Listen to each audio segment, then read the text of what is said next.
Assalamualaikum warahmatullahi wabarakatuh. Pada kesempatan kali ini saya akan menjelaskan gelombang stasioner pada ujung terikat. Ada sebuah tali yang diikat kuat pada sebuah tiang, kemudian di ujungnya sebelah kiri ini dihentakkan. Karena di sini terikat, maka ada gelombang pantul. Berikut adalah gelombang pantulnya. Nah, jika gelombang datang ini persamaannya adalah A sin omega T min Kx min karena gelombang datangnya merambat ke kanan. Sedangkan gelombang pantulnya A sin omega T plus Kx karena ke kiri. Tapi berlawanan fase atau boleh ditulis dengan tanda negatif A. Gelombang stasioner itu merupakan gelombang hasil superposisi, yaitu dari gelombang datang dan gelombang pantul, di mana gelombang datangnya tadi adalah A sin omega T min Kx ditambah min A sin omega T plus Kx. A-nya ini kita keluarkan menjadi ini. Sekarang kita punya persamaan seperti ini dan diselesaikan dengan aturan trigonometri, yaitu 2 cos setengah A plus B sin setengah A min B. A 2 cos setengah ini omega T min Kx plus omega T plus Kx. Di sini ada yang bisa kita hilangkan. Dari mana? Min Kx ditambah Kx kan habis. Kemudian sin setengah omega T min Kx min omega T min Kx, maka yang habis adalah omega T min. Kemudian kita lanjutkan, ini A 2 cos setengah 2 omega T, dari ini omega T ditambah omega T 2 omega T sin setengah min Kx min 2 Kx. Lalu setengah kali 2 omega T itu omega T, setengah kali min 2X itu min Kx. Biar lebih cantik, ini A 2 cos omega T min sin Kx, atau negatifnya kita pindah di depan, yaitu min 2A cos omega T sin Kx. Nah, di sini hanya menunjukkan arah.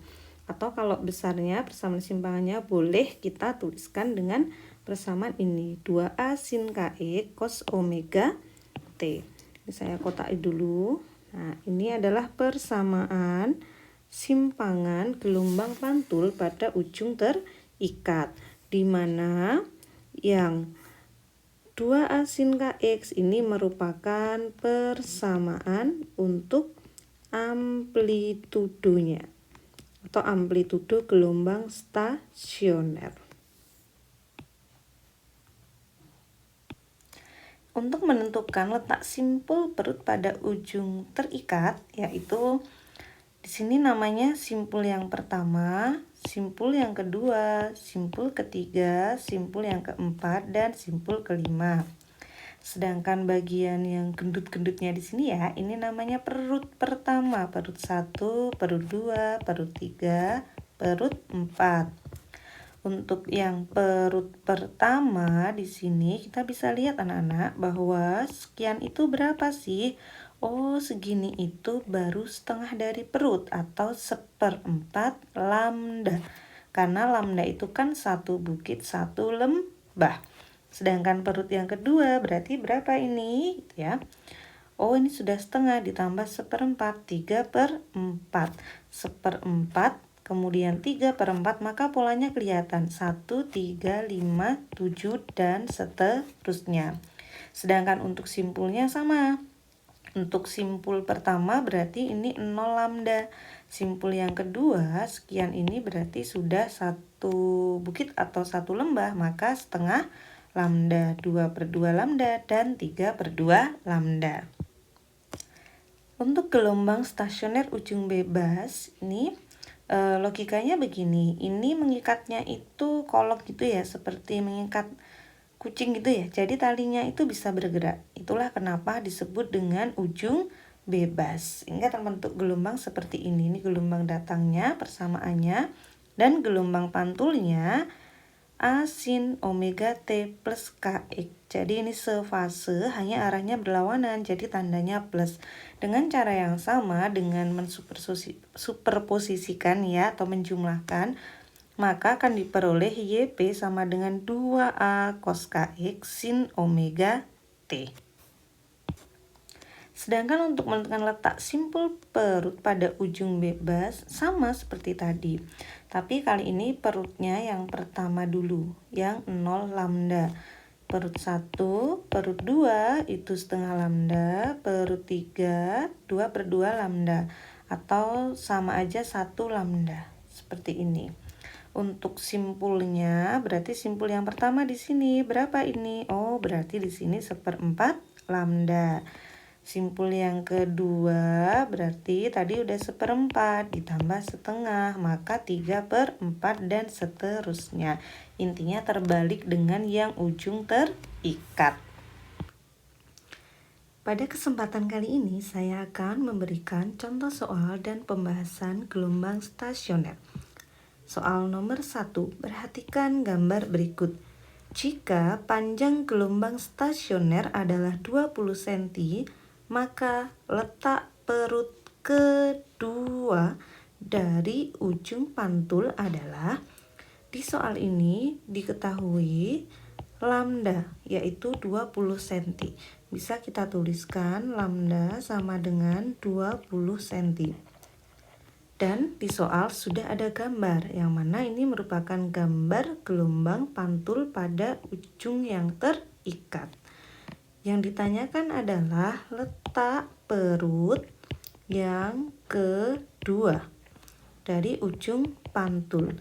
Tinggal kita lihat saja di gambar ini ya, ini adalah simpul, kemudian simpul, sedangkan yang ini perut.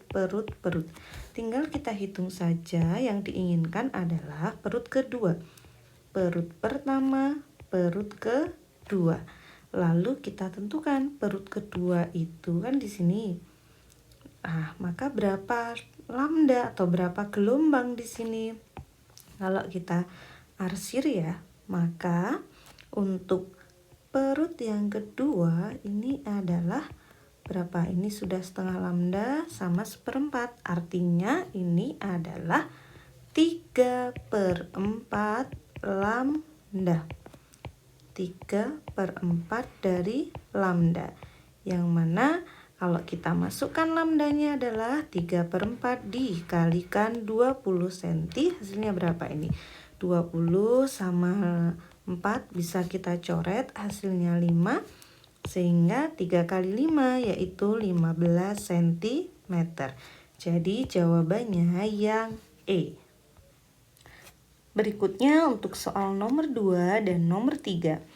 Untuk soal nomor 2, suatu gelombang stasioner memenuhi persamaan Y sama dengan 0,5 cos 5 pi X sin 4 pi T dengan XY dalam meter dan T dalam sekon.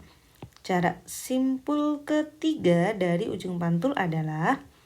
Kemudian untuk soal yang nomor 3, suatu gelombang stasioner memenuhi persamaan Y 0,5 sin 5 pi X cos 4 pi T dengan Y dan X dalam meter dan T dalam sekon.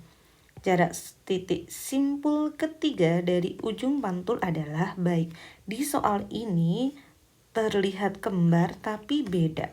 Perhatikan dua persamaan ini. Di manakah letak perbedaannya? Ya, betul sekali, yaitu posisi antara cos dan sin. Ya, atau saya tandai seperti ini. Ini sin 4 pi T, sedangkan yang di sini cos 4 pi T.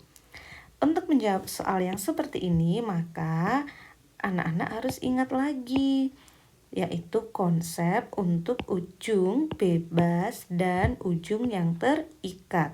Cara menentukannya mudah sekali. Gini aja, kalian perhatikan. Ketika persamaan itu sin ketemu T ya. Sinting, ini kan pikirannya bebas ya. Nah, jadi untuk sinting ini maka itu pasti bebas. Kalau enggak sinting, di sini kan cos ya, bukan sin. Nah, maka itu ujung terikat. Kalau sudah, tinggal kita lihat di logika saja kalau digambar gitu ya. Untuk yang ujung bebas, talinya akan lompat, jadi perut dulu. Sedangkan untuk ujung terikat, talinya terikat, sehingga yang pertama adalah simpul. Baik, kalau begitu, coba kalian amati lagi. Untuk yang nomor 2, Y 0,5 cos 5 px sinting. Oke, ini sinting. Kalau sinting berarti yang nomor 2 ini adalah untuk ujung bebas. Lalu kita akan menentukan letak simpul yang ketiga. Di manakah itu? Kita lihat dari gambarnya. Untuk ujung bebas, simpul yang pertama, simpul yang kedua, dan simpul yang ketiga. Berarti letak simpul yang ketiga itu di sini. Simpul ketiga, berapakah ini? Berapakah lambda?